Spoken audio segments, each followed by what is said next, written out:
The South African National Civic Organisation says that government should respond to Nehawu's demands to help ease the ongoing violence and tension that we've seen this week. Sanco's KwaZulu-Natal chairperson is Lawrence Dube, who joins us for more tonight. A very good evening to you, sir. Grateful for your time. So by saying that government should basically deal with the demands from the striking workers, what do you mean by that? Do you mean that they should be given the full 10% increase that they're asking for? Good evening, Etembegile, and good evening to your viewers. Yes, as Sanco in KZN, we believe that the cry from Nehawu is justifiable. Cost of living is high. We have got a lot of increases in all commodities that we use on a daily basis.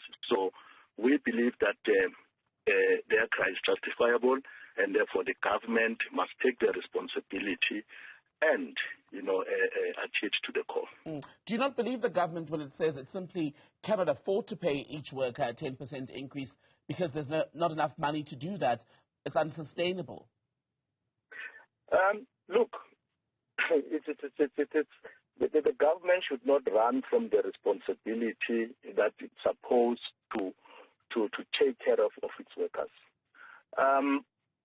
We cannot run away from the fact that, there were agreements, the previous agreements, the 2018 agreement, which the government has failed. So somehow there has to be a commitment from the government to say we will stick to the agreements that we had.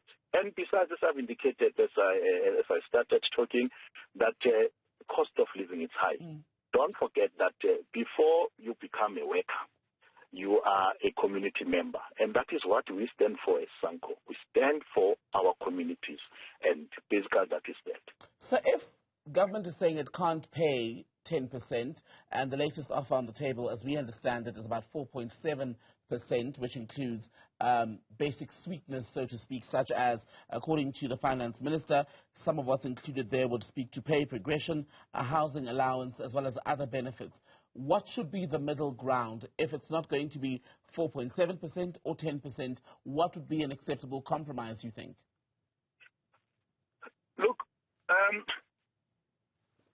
Mina, my point will remain on one point, that in as much as we experience increases in the commodities that we use on a daily basis, let the government try to meet people. I've seen some of the placards that they were showing on TV, that is Nehawu members, indicating that they need a living scheme, for a bursary scheme for the children of the workers. Because things are expensive. Things are very, very... Actually, the government needs to prioritize. To start with, I don't want even to go to the fact that our hospitals are crowded, and you find that the staff complement is not, meeting the demands from the society.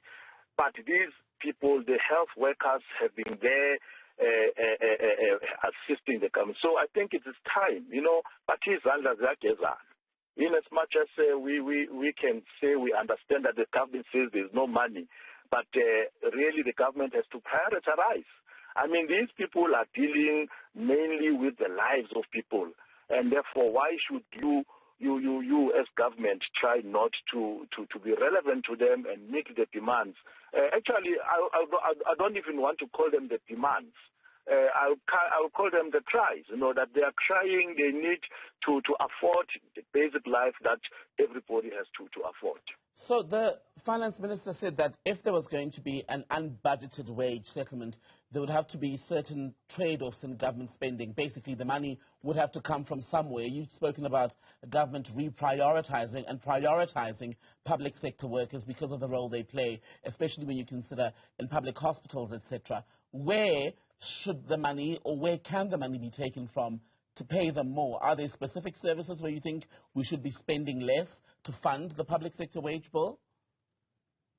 Let me be just an ordinary person.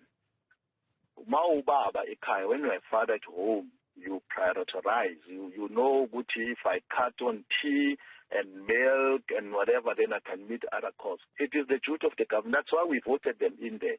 It is the duty of the government to sit down and look as to where do they get the money. I mean, we've got so many municipalities that run municipalities with unfunded budget and all that, but they survive. So the government has to sit down and they've got to look as to where do they cut. Our expenditure patterns are abnormal.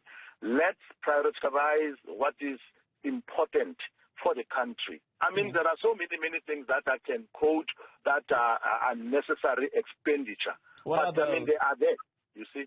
So let the government prioritize and give our workers, our health workers and people who assist us as communities what they deserve. What are the unnecessary things that you believe can be cut? Most of these government events, you find a minister going to dish out 20 food parcels in a community. But they hire marquees. We've got expenditure of more than 600,000 rands for a small, item that is going to be delivered in the public. Let's start there first. To me, that is ridiculous. You cannot come with an item for 100,000 or 50,000, even less than 50,000, but the event that you organize, it's costing close to $1 million. So we need to look down and, go to nitty-gritties and deal with all these little minor things. That way we can, look at the flights for ministers and even some of the people who work in parliament. The expenditure on their traveling, expenditure on accommodation, all that. So if we can try to cut on such things, we will really we can meet the demands. How much do we collect from tax? Should we so raise tax? Let the government get the priorities correct. Should tax let be them raised? prioritize people, Should tax be raised, sir? Should we see an introduction of a higher tax, perhaps for individuals or business? I'm not saying that. I'm just like trying to make reference to say we are collecting a lot of tax. The only problem that we have is that of prioritizing issues that needs to be taken care of. That's basically what I'm saying. If the government can, I believe there's money. There is a lot of money. Look for instance, now, we are clear that we don't have money, but we have extended the ministries.